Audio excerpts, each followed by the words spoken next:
نمازوں کے اندر سے بعض نمازیں فرض ہوتی ہیں، بعض واجب اور بعض نمازیں سنت، کچھ نوافل، اس طرح نمازوں کے الگ الگ قسمیں ہیں۔ جب ہم نیت کو نماز کی شرط قرار دے رہے ہیں اور اس کو نیت کو ضروری سمجھ رہے ہیں تو ایسی صورت میں کیا وتر کی نماز سے پہلے بھی نیت کرنا ضروری ہے؟ ایک سوال ہے۔ اس کا جواب علماء نے لکھا ہے کہ ہاں،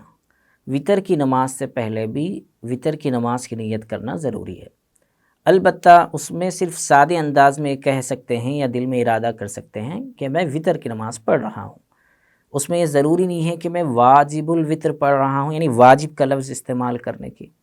یا اس میں یہ کہنا ضروری نہیں ہے کہ میں واجب الوتر کی 3 رکعت پڑھ رہا ہوں، یہ کہنے کی ضرورت نہیں ہے۔ صرف مطلقاً یعنی عام اور آسان انداز میں وتر کی نماز پڑھ رہا ہوں،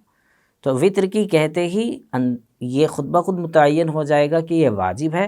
اور یہ خود بخود متعین ہو جائے گا کہ یہ 3 رکعت ہے، کیونکہ وتر کی اس سے ہٹ کر 3 رکعت سے ہٹ کر جو ہے احناف کے یہاں کوئی اور